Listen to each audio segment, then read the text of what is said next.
Now we will go through different types of adsorptions, right? We have two types of adsorptions: physical adsorption and chemical absorption. So let's just recap what is adsorption, right, that we have done in the previous lecture. If this is the solid surface, on the solid surface we said that we have some unsatisfied valencies or unbalanced forces, right, due to which this solid surface will attract substances, right, on its surface. The substances may be atoms or molecules, right, of gases around it, right? So these molecules, atoms or molecules of gases that gets attracted to the surface of this solid, right, due to these unbalanced or unsatisfied valencies, right, these are called as adsorbate, right? And the substance to which these atoms or molecules get adsorbed or get attracted, right, this surface is known as adsorbent, right?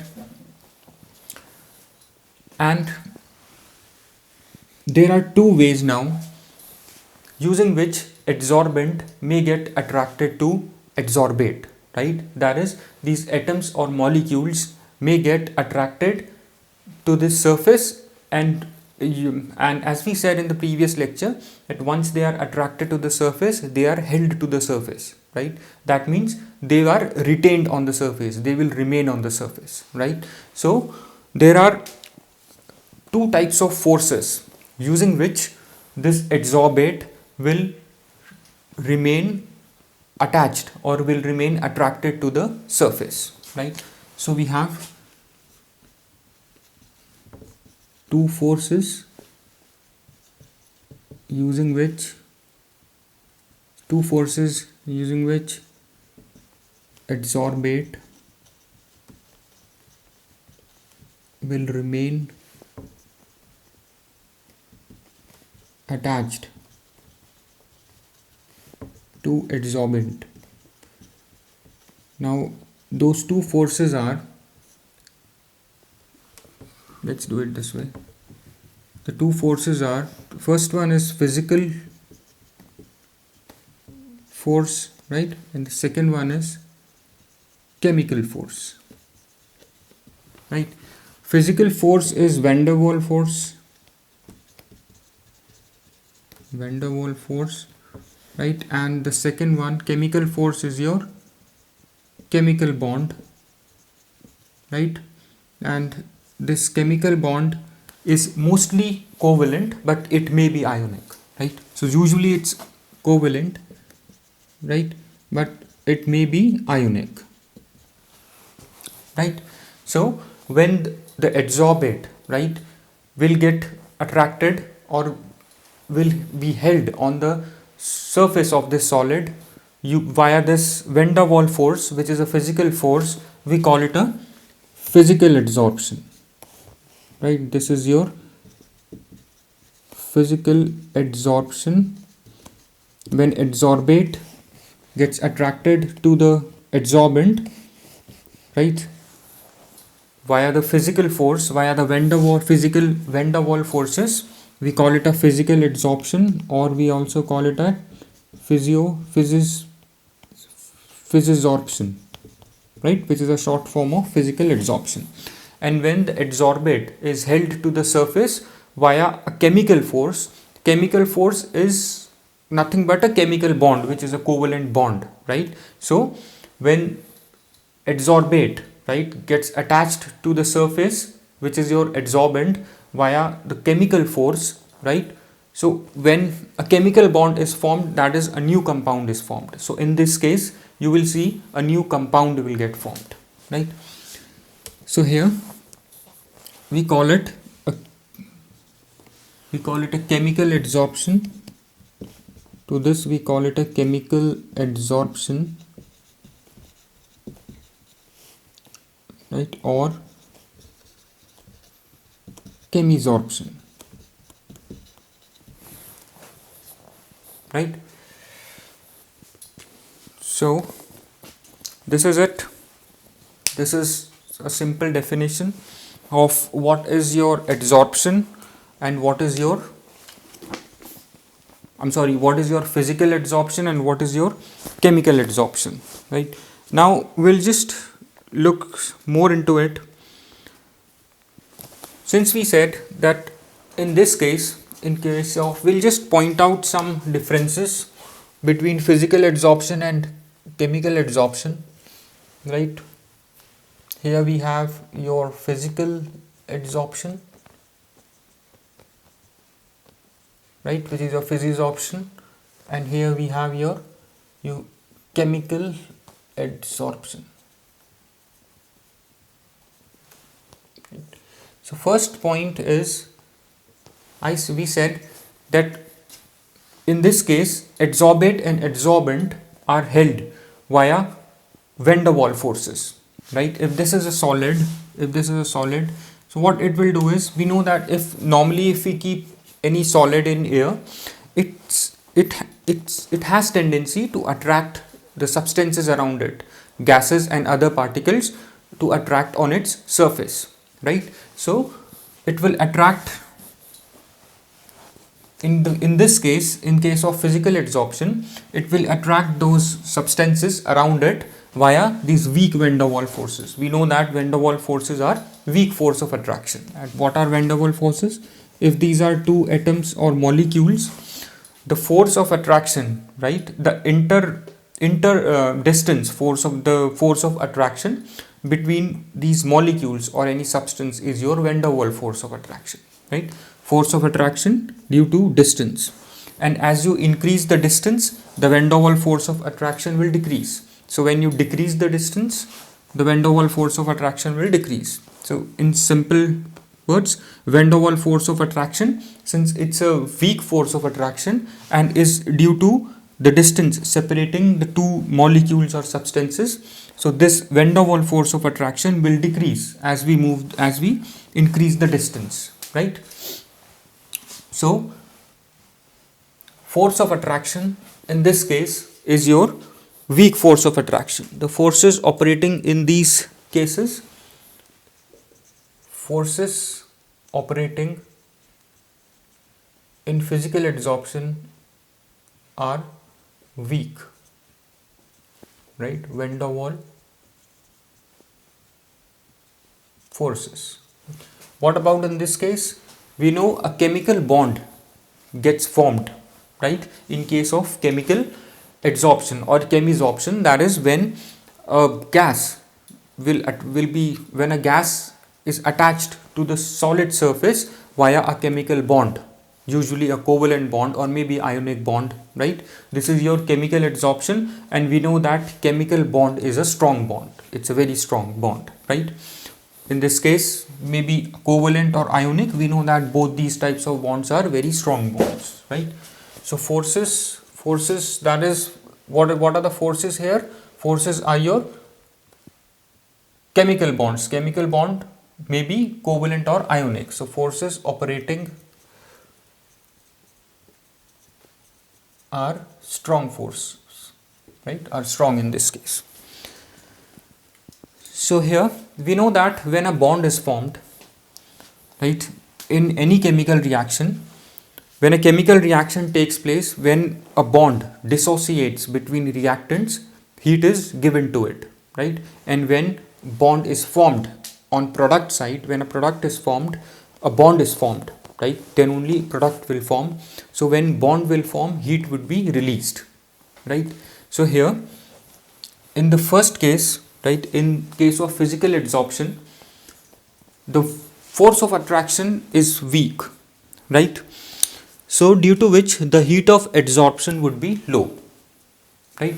So here heat of adsorption is low. Why? Due to weak force of attraction, right? If force of attraction is weak, right, so the heat that is given, that is heat of adsorption, is also low. And in case of chemical adsorption, we know that when a chemical bond is formed, like in this case, when a chemical bond is formed, heat is given, right? Heat is released. So when a strong chemical bond is formed, more heat would be released, right? So heat of adsorption is high. In this case, it would be around 20 to 40, right? 20 to 40 kilojoules per mole. 20 to 40 kilojoules per mole, right? And in this case, in the second case, it would be high. It's around 440 to 400, right? So here, heat of adsorption is high, right? Is high, which is around 40 to 400 kilojoules by this, right?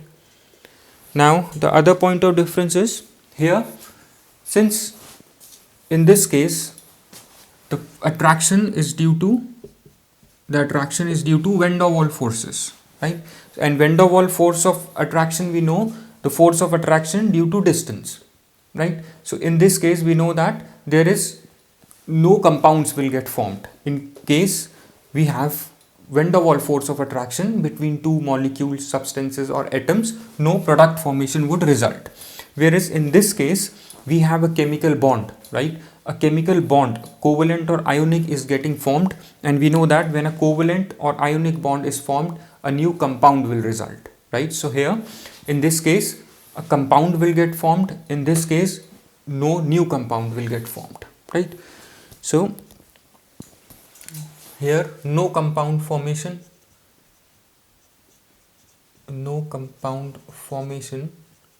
takes place, whereas in this case new compound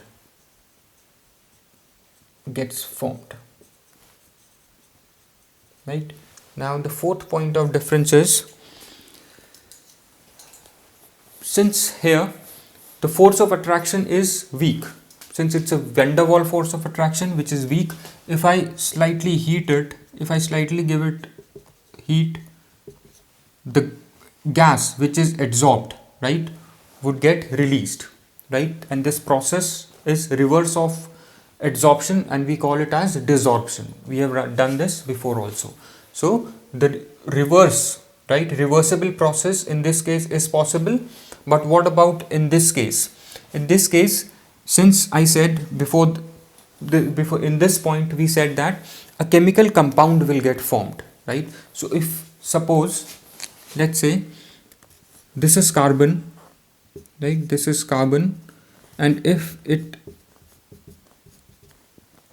absorbs oxygen, right, onto its surface, right, and it forms a chemical bond, right, with oxygen, so it will form carbon dioxide, right? So if you heat this surface, right, if you heat this surface, since a new compound carbon dioxide has formed on the surface, it's not possible to reverse, right? It's not possible to remove oxygen from this surface now, because there is no oxygen. When the oxygen is adsorbed on the surface, it reacted with the surface, that is carbon, to form carbon dioxide. Now a new compound has been formed altogether. So if you even try to heat it, it will release the compound, that is carbon dioxide will get released, right, if you heat this compound.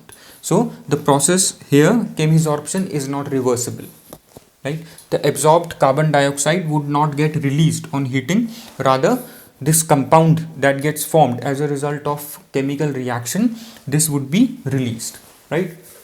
So this is not this one. This physical adsorption is reversible,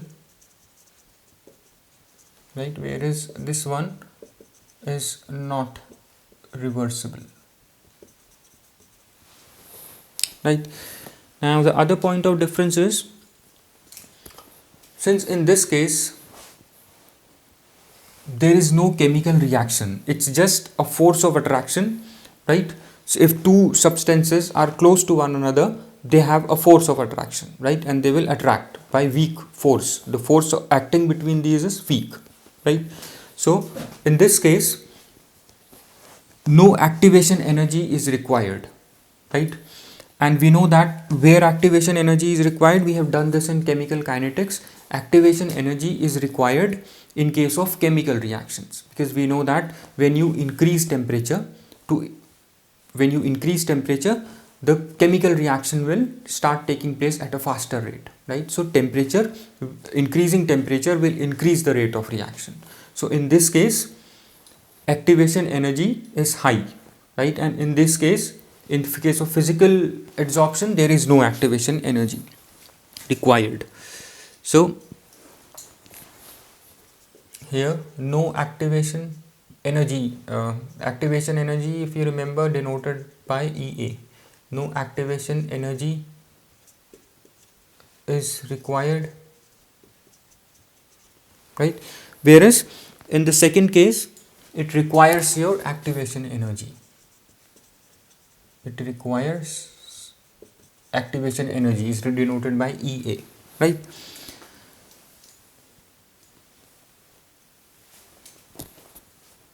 In this case, right, since I said here that this is reversible, this is not reversible, I said reversible in what sense it's reversible? If a gas is adsorbed, right, via weak van der Waals force of attraction, and if I increase the temperature of this surface, the adsorbed gas will get removed, right? It would be removed from the surface, right? So the process is known as desorption, which is reverse of adsorption. So when I'm increasing temperature, the adsorbed gas is getting removed, right? So physical adsorption will take place at low temperature and high pressure. And why high pressure? If I suppose a gas is adsorbed on the surface, if I increase the temperature, right, above the surface, this gas will remain adsorbed due to pressure on it, right? And in this case also, if I increase the temperature, what will happen is, since a chemical reaction is taking place in chemisorption, and we know that when you increase the temperature of chemical reaction, the rate of chemical reaction will increase, right? So in this case,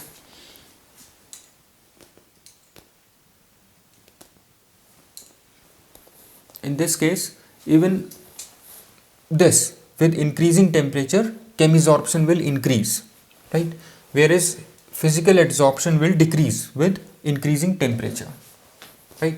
So this is one point of difference. Just make sure that you understand why increasing temperature will increase chemisorption, because we know that when a chemical reaction takes place, right, between two reactants, we know that rate of chemical reaction increases with increase in temperature.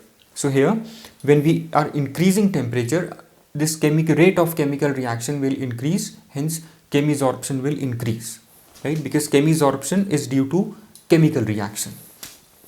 So here, the sixth point of difference would be,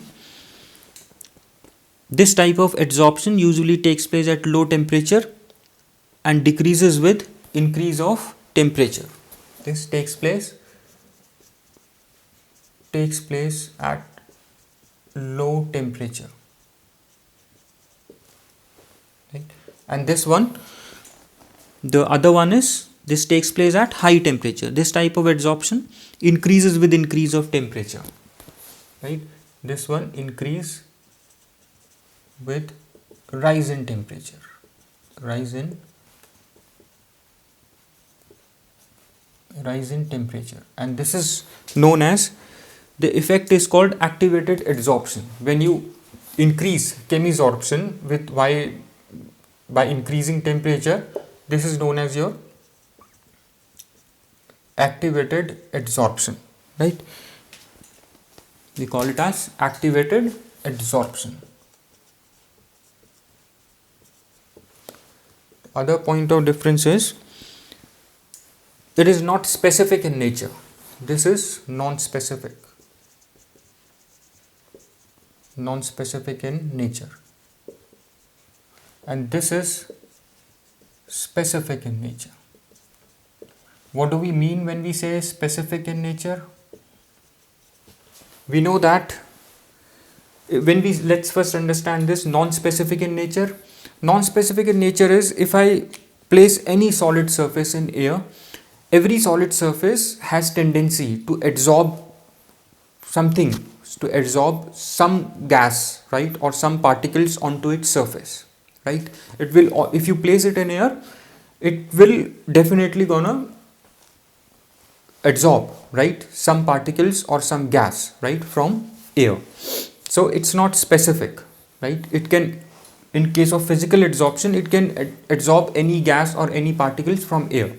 While in case of chemical adsorption, we said that this chemical adsorption takes place when a chemical bond gets formed, right. And we know that chemical reactions are specific, right. If we have a solid, say if we have this solid surface, right, and say if this is your, let's say this is a transition metal, which is your nickel, right.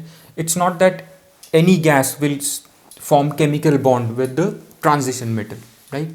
So in this case, it will absorb hydrogen gas. Nickel, it's a transition metal, so nickel will absorb hydrogen gas because nickel can form hydrogen, nickel can form hydride, right, with hydrogen gas, right. So chemisorption will only takes place when there is a possibility of chemical compound formation, right.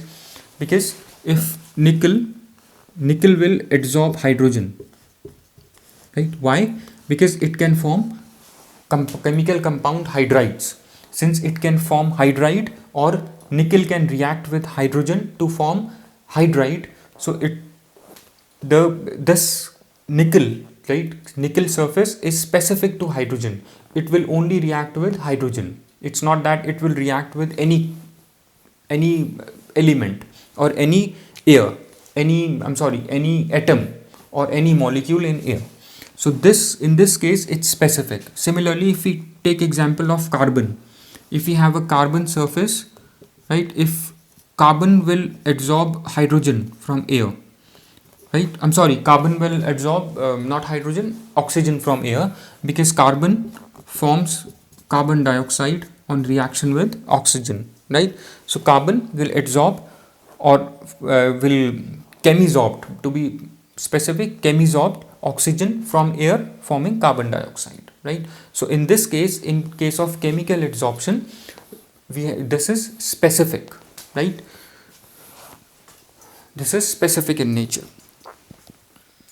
And if in case of physical adsorption, if this is a metal, suppose it attracts a particle, a layer of particles or a layer of gas onto its surface, right. Since physical adsorption is due to weak van der Waals forces. Weak van der Waals forces is force due to distance, right. Force between two substances or molecules that are separated by a distance, right. So if this layer is formed after physical adsorption, so it can absorb another layer onto it, right, and further it can absorb another layer as well onto it, right. So here multiple layers are possible, right. Whereas if we talk about this in case of chemical adsorption, suppose this is your nickel metal, let's take example of this nickel only. If this is your surface, right, for a chemical reaction, direct contact needs to be there. Direct contact means hydrogen should come directly into contact with nickel. We know that why this reaction is taking place, because we have some unbalanced force or unsatisfied valency at the surface of nickel metal, right. Due to this unsatisfied valency, surface of nickel is reactive, right. So this surface will react only when hydrogen gas comes into direct contact with nickel, right. So when it comes into direct contact with nickel, it will form chemical compound hydride, right. So here only single layer will form. Once single layer of, say, hydride gets formed, right, then further if we have a layer of hydride onto this metal surface, then further hydrogen cannot come into direct contact with nickel metal due to the layer of hydride, right. So here only single layer is possible, right. So here single layer is possible. Single layer, I'm sorry, here in this case of physical adsorption, multiple layers are possible, right? So here in this case only single layer is possible, right? And we know how. And as I said earlier, it increases with pressure,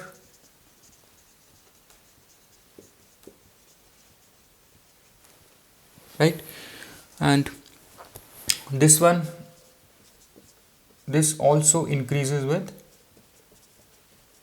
this one, chemical adsorption. So both these increases with pressure, right? On increasing pressure, both physical adsorption and chemical adsorption will increase.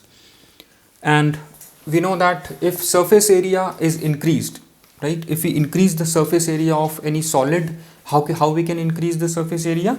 By finally dividing it, or if you break a big solid, a bigger piece of solid into smaller pieces, it will increase the number of these unsatisfied valencies, right? So it will increase your chemical adsorption or physical adsorption, right? So increasing surface area will increase the adsorption in both the cases, right? Because it will increase the unbalanced forces or your unsatisfied valencies at the surface, right? So it will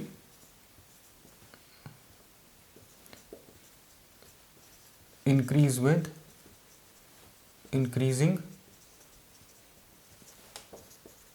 surface area, right? And here same in this case, right? This will also increase with increasing surface area, right? So I hope all these points are clear, and what is your physical adsorption and chemical adsorption is clear, right? Thanks.